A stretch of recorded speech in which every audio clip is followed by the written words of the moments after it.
Continuamos nuestra reflexión sobre lo que es la vida de oración.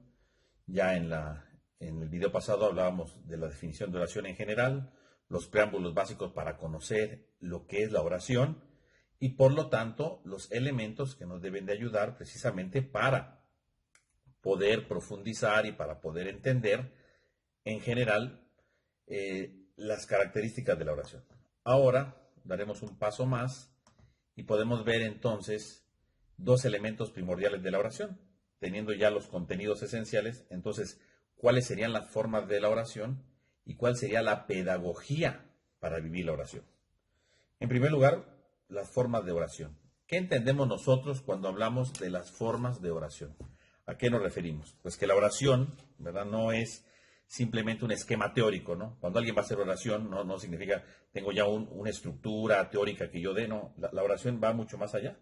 La oración se va configurando precisamente por momentos concretos del que va orando. O sea, no es un esquema, no es que yo hago oración siguiendo estos pasos, no. Puede haber elementos, sí, métodos, sí, pero la oración no se encierra solamente en eso, siempre va más allá. Y por lo tanto tiene que estar abierto precisamente a los elementos y a los eventos que va teniendo aquel que está haciendo la oración. Entonces, primero que nada, cuando hablamos de estas formas de oración, tenemos que considerar la situación del orante. El que hace oración, de entrada, siempre va a tener una situación en su vida. Y por lo tanto, su oración va a responder a lo que va viviendo. Si se siente angustiado, pues obviamente su oración va a reflejar esa angustia. Si está alegre, lo va a reflejar. Y eso lo podemos ver incluso en el caso del mismo Jesús. Jesús hace oraciones en diversos momentos y podemos ver cómo sus oraciones están marcadas por su situación, por lo que él va viviendo, ¿no? Podemos ver cómo Jesús da gracia, ¿no? Cuando en el Evangelio de Mateo, por ejemplo, en el capítulo 11 dice, te doy gracias porque esto no se lo revelaste a los sabios, sino a los pequeños. O sea, es un momento de agradecimiento. Incluso este mismo pasaje en el Evangelio de Lucas dice que se llena de gozo. Una oración llena de gozo.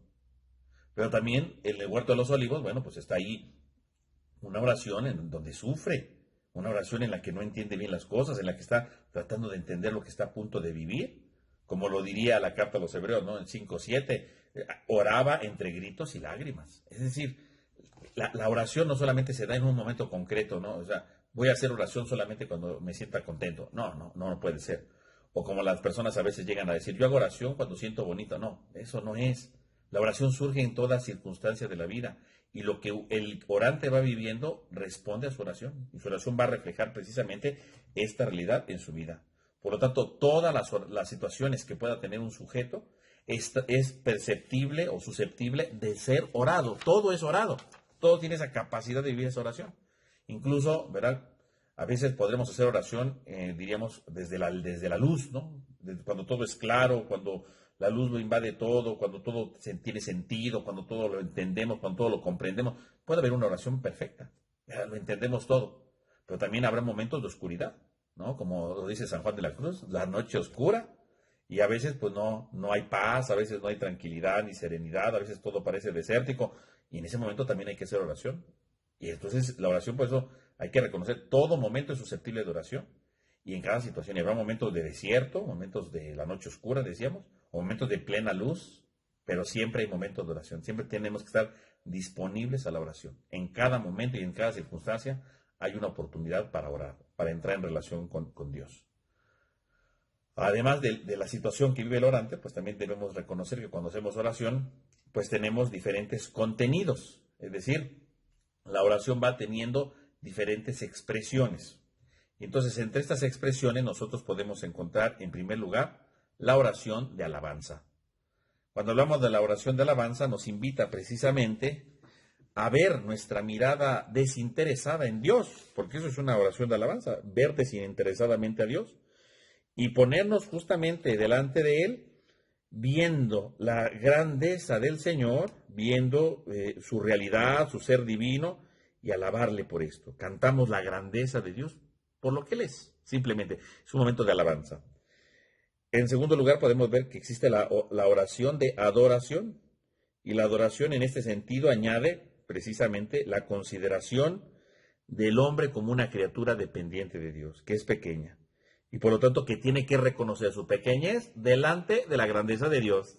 Y entonces ahí es donde ocurre la oración de adoración. El hombre que se siente pequeño y que reconoce la grandeza de su Señor y que depende totalmente de Él. Ahí es donde empieza la adoración.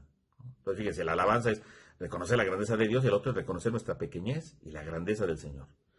Podemos tener la oración de acción de gracias, por supuesto, también. La oración de acción de gracias, pues es efectivamente la alabanza o la acción de gracias que elevamos por los bienes que hemos recibido. Cómo Dios nos ha dado dones a través de la naturaleza, con su gracia, con la historia, y por lo tanto el orante va a reflejar un sentimiento total de gratitud.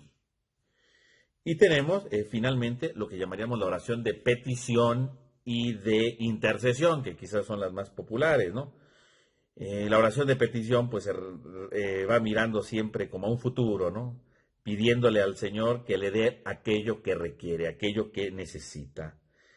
Y pues ciertamente algunos han pensado que la oración de petición es una cosa absurda, puesto que si Dios es omnisciente, conoce todo lo que el hombre necesita, uno dirá, ¿para qué le pido a Dios si Él ya sabe lo que necesito? No, es que sí hay que pedirle.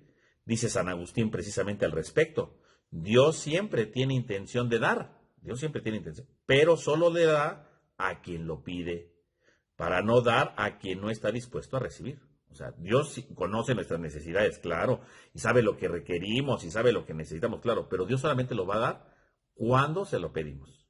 Si yo no se lo pido, no me lo va a dar porque no sabe si yo tengo esa disponibilidad de recibir realmente lo que Él me está dando. Y lo vemos en el Evangelio, por ejemplo, ¿no? Cuando le llevan al ciego, ¿no? Jesús le pregunta, ¿qué quieres que haga por ti? No agarre locura, ¿verdad? En aquel ciego de Jericó, ¿no? El ciego Bartimeo, no locura. Le pregunta, ¿qué quieres que haga, no?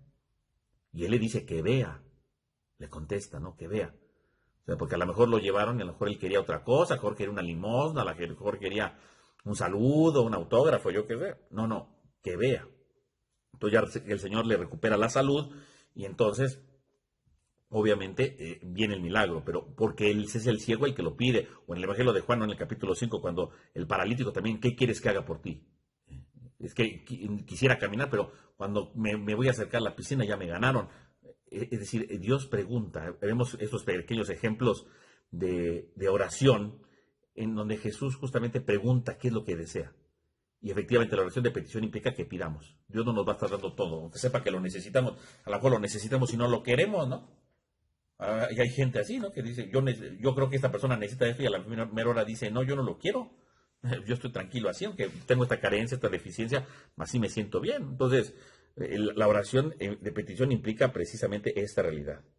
Ahora bien, cuando hablamos de la oración de petición, ya hablando de una profundidad de esta oración, implica también, ¿verdad?, tener la capacidad del que ora de tener un corazón abierto a la incomprensibilidad del amor de Dios, del amor cercano a Dios, de la actitud de confianza y de abandono al Señor. Es decir, le pido y me abandono a Dios porque Él sabrá lo que necesito, ¿no? Que también San Agustín dirá, dará lo que necesites, ¿no? No nada más es lo que yo quiero, sino también lo que necesito realmente, ¿no? Y junto con la oración de petición está de manera especial la oración de intercesión, en donde ya no pedimos para nosotros, sino pedimos en favor de los demás, ¿no? No veo mi propio interés, sino el interés de los demás. Y además recordando que cuando uno intercede por los demás, pues estamos fungiendo nuestro sacerdocio bautismal en Cristo. Como dice Pablo, ¿no?, en la carta a los Romanos 8:34, que es Cristo el que intercede ante el Padre por nosotros, es nuestro intercesor. Y así como cuando yo intercedo, pues estoy fungiendo justamente esta función como Cristo que intercede por nosotros, yo puedo pedir en favor de los demás.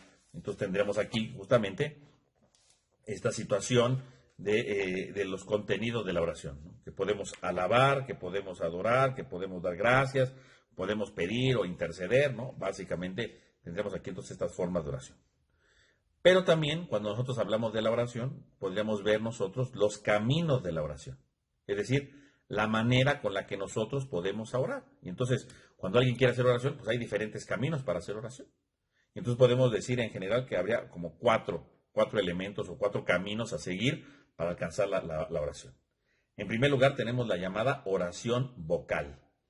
La oración vocal, pues, es una pequeña oración sencilla que a veces con medio de gestos o de palabras, pues uno trata de adentrarse en el misterio, ¿no? Alguien que se postra, alguien que se hinca, ya es el sentido, ¿no? Es algo sencillito, pero que trata de profundizar el misterio de Dios. Y obviamente, pues en la oración vocal entra pues el utilizar las palabras empleadas por la tradición de la iglesia para empezar la vida de oración. Generalmente la oración vocal, pues nos ayuda a iniciarnos en la vida de oración. ¿Verdad? Los rezos que ya están escritos, que nos ayudan a adentrarnos cuando no tenemos la posibilidad de empezar un diálogo o no sabemos cómo hacerlo. Y algunos a lo mejor podrían decir, bueno, pues la oración vocal es lo más sencillo o lo más sin sentido, ¿no? Pues es apenas lo primero, el primer paso. Bueno, sí es el primer paso, pero no quiere decir que por eso deja de ser importante como oración. Incluso la misma Santa Teresa lo dice. Dice, ¿y por qué no piensas que se saca poca de ganancia de rezar vocalmente con perfección? Yo les digo que es muy posible que rezando el Padre Nuestro, el Señor los ponga en contemplación perfecta o rezando otra oración vocal. O sea, Santa Teresa dice, sí, sí, la oración vocal es sencilla, pero no quita que con eso estás entrando en relación con Dios. Cualquier tipo de oración, aunque sea vocal, entras en relación con Dios. Y dice, y aún Dios puede aprovechar esa oración vocal para que tú puedas entrar en contemplación. O sea, Dios se vale de muchos caminos, hasta de esa oración. Entonces no podemos por eso minusvalorar o decir que no vale la pena, no. Si es el primer paso, es lo básico, pero también Dios se puede ocupar de este tipo de oración para entrar en relación con Él. La segunda oración, pues, que tenemos nosotros es la oración litúrgica, que es propiamente una oración que se hace en la celebración litúrgica, por eso se llama oración litúrgica. Y entonces aquí pues, nos habla de un diálogo santificante y cultual, que es finalmente lo que va expresando la vivencia de la liturgia. La liturgia, como recordaremos, es la celebración del misterio de Dios, los misterios de Cristo. Entonces la oración litúrgica pues no es otra cosa sino orar como asamblea para actualizar el misterio de Cristo. Entonces el misterio de Cristo que con el cual se actualiza y yo oro esa actualización delante de la comunidad. Otra oración pues es la oración meditativa. El hombre pues es un ser que piensa y por lo tanto también el hombre puede reflexionar en su interior, puede meditar, puede reflexionar, puede adentrarse en sí mismo. Y entonces pues este mismo pensamiento que tenemos nosotros nos puede ayudar para la oración. Y así como oramos en el culto, así como oramos con las oraciones de la tradición, decíamos la oración vocal, pues también podemos orar de manera grande cuando somos capaces precisamente de reflexionar, usar nuestra mente. Y esta oración mental pues nos lleva precisamente a tener una actividad interior en nuestro pensamiento y con nuestros afectos incluso, que nos ayudan precisamente a orar y entrar en una nueva comunión con Dios. Y finalmente tenemos también aquí la oración contemplativa, que obviamente pues indica un grado más alto de oración. Y esto es una oración pues en el que ya no existen propiamente esquemas, ¿no? Sino uno se deja sorprender por Dios. Uno contempla, pues sí, a lo mejor un objeto puede ser, y a partir de ese objeto tratar de hacer una oración, adentrarse en la oración, o una imagen religiosa para poder entrar en oración, y ya es la misma contemplación la que ayuda a profundizar y adentrarse en el misterio de Dios y en su palabra. Uno va contemplando. Y a veces, pues, esta oración de contemplación puede ser una oración simple, una oración de simplicidad. O sea, a lo mejor no necesariamente contemplar algo físico. Puede ser contemplar el amor de Dios, la atención amorosa de Dios en nuestra vida.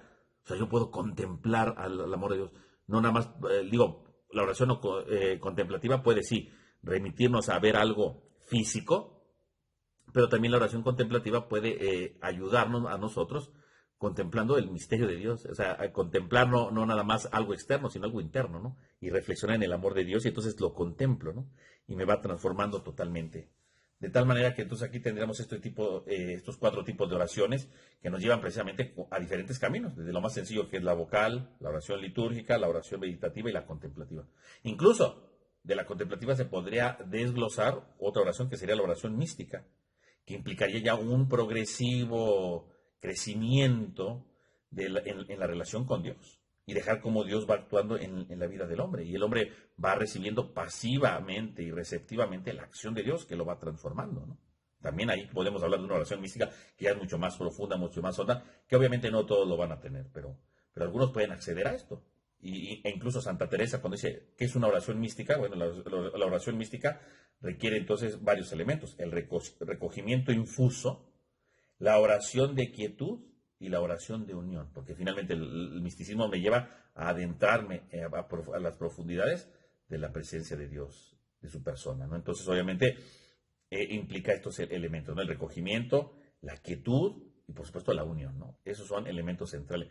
Y podemos hablar entonces de una quinta oración, aunque bueno, ese es solamente para algunos, ¿no? Aunque algunos han llegado a decir que dado que el misticismo es el grado más supremo, todos deberíamos ser místicos, no necesariamente, ¿no? Porque no todos vivimos, no porque no seamos perfectos o podamos alcanzar la perfección en la oración, podemos alcanzarla, pero el misticismo es solamente para algunos tipos de personas, no todos. Dios no se manifiesta así. Y lo podemos ver en los santos, ¿no? Y lo vemos a lo largo de la historia de la espiritualidad, cuántos han alcanzado un grado de perfección y no necesariamente fueron místicos, ¿no? Entonces, no es necesario. Si bien es un grado alto, un grado sublime, no significa, por eso, que todo el mundo lo llegue a necesitar, ¿no? Entonces, tendríamos esto. Entonces, con esto veríamos entonces, de manera general, precisamente, pues estos elementos de la vida de oración que nos ayudan precisamente a crecer, ¿no? Las formas que se van teniendo de la oración y cómo se debe de ir realizando la oración. Ahora, para culminar esta reflexión, pues podríamos ver entonces ahora cuál sería la pedagogía de la oración. ¿Qué se requiere cuando se vive una pedagogía de la oración? Entonces, primero que nada, para poder llegar a la pedagogía de la oración se necesita un conocimiento renovado y progresivo de lo que es la oración cristiana. Es decir, cuando yo voy a hacer oración o cuando el sujeto, ¿verdad?, orante quiere descubrir el valor de la oración, tiene que reconocer que la oración va creciendo gradualmente, que su oración, que su vivencia de oración va en proceso de crecimiento, ¿no? Es decir, alguien que quiera hacer oración, pues tiene que ser consciente que no el primer día va a llegar a la séptima mora de Santa Teresa. Es algo gradual. Entonces, algo pedagógico, ¿verdad?, que tenemos que tener en cuenta nosotros es saber que la oración es progresiva y que vamos creciendo. Y también es muy importante cuando alguien empieza a hacer todo un camino de oración, ir revisándose, ¿no? ¿Cómo va en su camino de oración? Y decir si estoy creciendo. Mejor va a decir, no, pues es que iba bien, pero ya voy mal. Y si voy mal, entonces hay que averiguar por qué voy mal. Y para eso existe el director espiritual, ¿no? Porque uno dirá, oye, pues yo ya iba muy bien, ya había alcanzado esto, y ahorita como que me bloqueé, ahorita como que no puedo, ahorita como que estoy retrocediendo, entonces hay que empezar a ver. A veces el director espiritual deberá ayudar precisamente al crecimiento de esto. Entonces, un elemento primordial cuando alguien va a hacer oración, pedagógicamente hablando, es saber que la oración es algo progresivo y por lo tanto se tiene que ir siempre haciendo la evaluación necesaria para ese crecimiento progresivo. En segundo lugar, tenemos nosotros la adaptabilidad de la oración. Es decir, la oración se va adaptando según a la persona que ora, ¿no? Cada persona, pues, tiene sus realidades, decíamos, sus situaciones, entonces la oración se adapta a eso.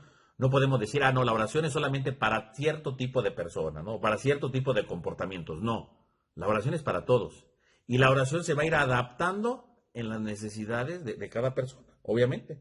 Y esto es muy interesante saberlo. Entonces, cuando yo hago oración, pues yo voy a adaptarme. Lo que ahorita decíamos de la oración mística. No todos se van a adaptar al misticismo, porque no todos les corresponde o no todo les favorece.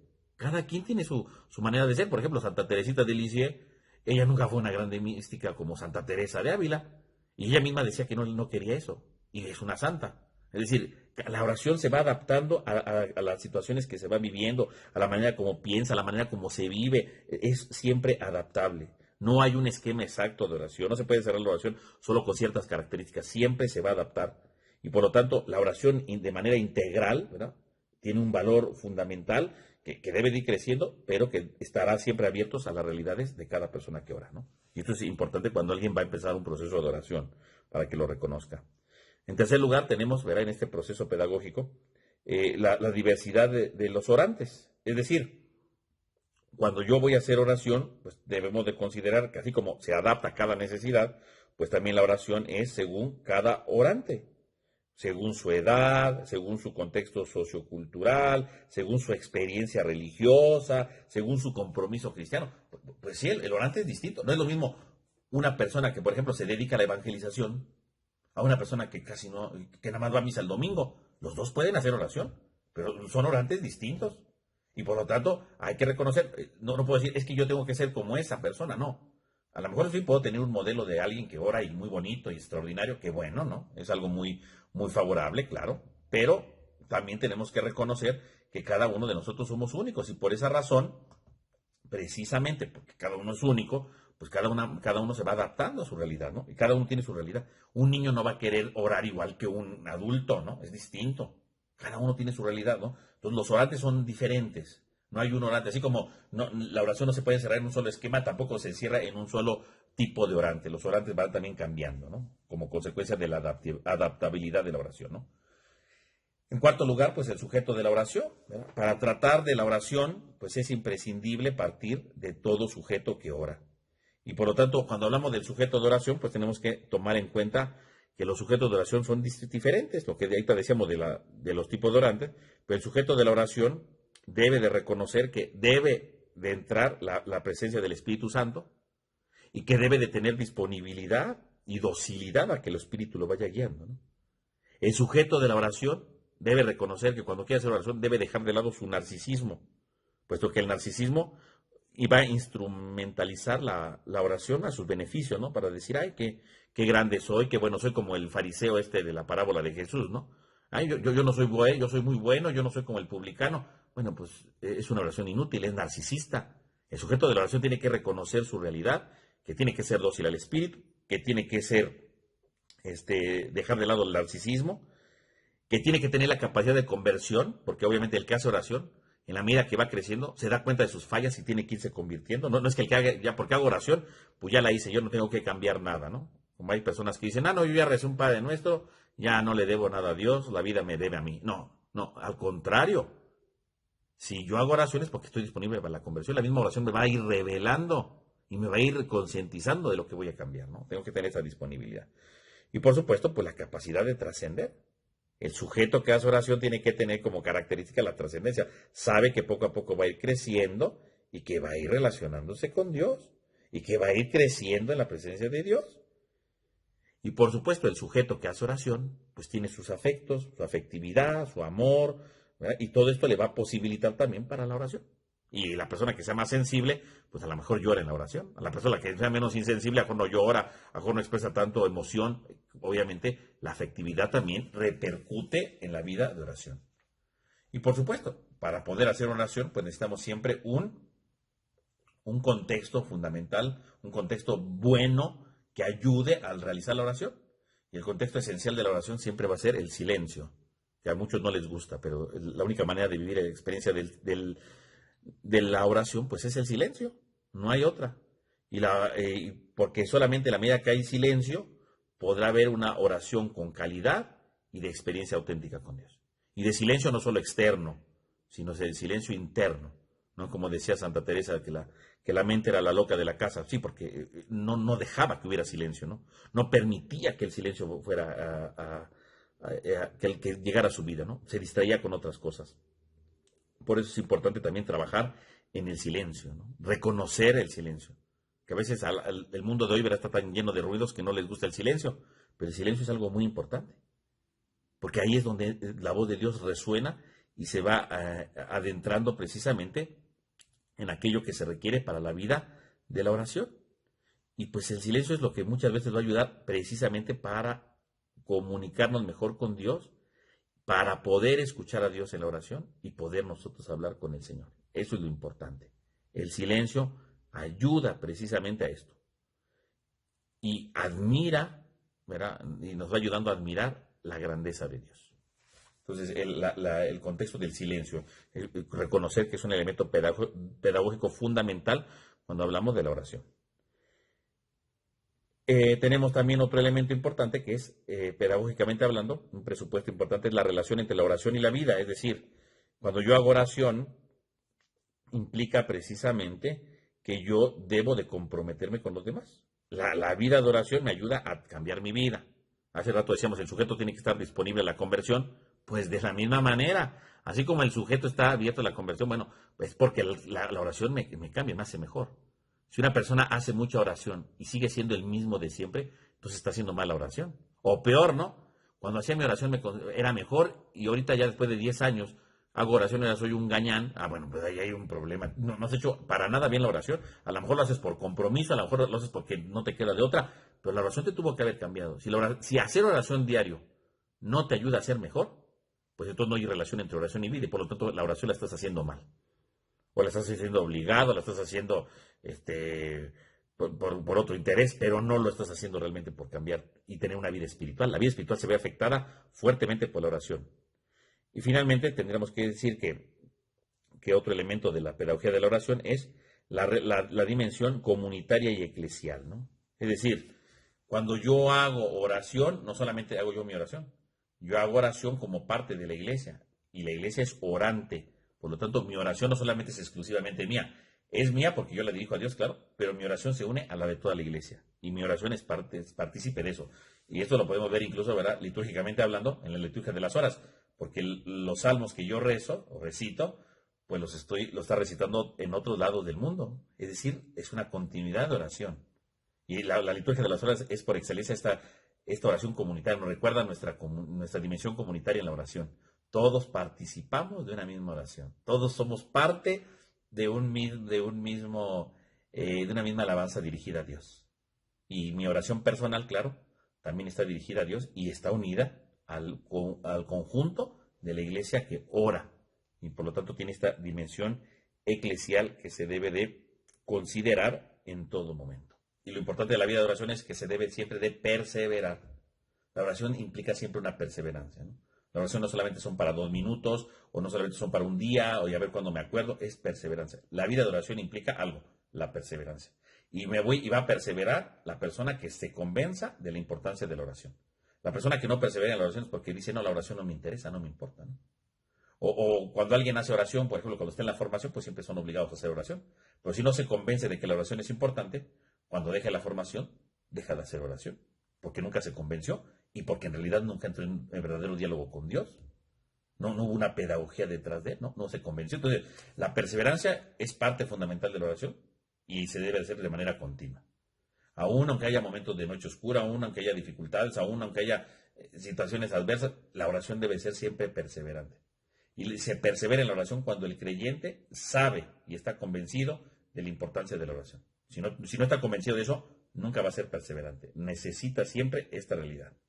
Y por lo tanto, en la medida que se convence de esta realidad, pues siempre va a tener su posición en la oración, es decir, su actitud delante de la oración, su revisión en la oración y, por supuesto, la renovación de métodos. Porque una persona que hace oración y va a ser perseverante, siempre se va a evaluar cómo va en su oración, cómo va cambiando, cómo le va ayudando, se le va deteniendo algunas cosas en la vida y siempre renueva métodos de oración.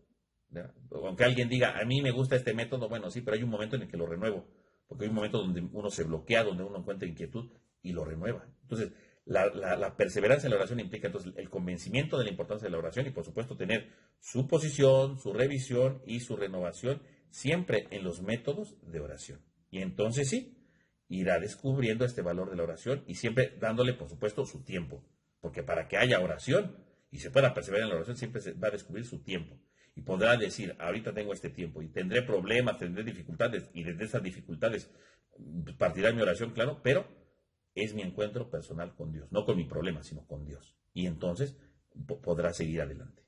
Por lo tanto, con esto podremos tener entonces una revisión, digamos, general de lo que es la vida de la oración, ¿verdad? De su pedagogía y desde sus contenidos, para poder tener una visión panorámica de lo que es la vida de la oración. En el próximo video vamos a continuar viendo estos elementos de la vida espiritual. Por un lado es la oración, que hemos visto ahora, y ahora vamos a hablar un poco de manera general sobre lo que es la ascética, que también es un elemento que si bien hoy día no se valora muy bien, pero es un elemento importante cuando hablamos de la experiencia de la vida espiritual, como lo veremos en el siguiente video.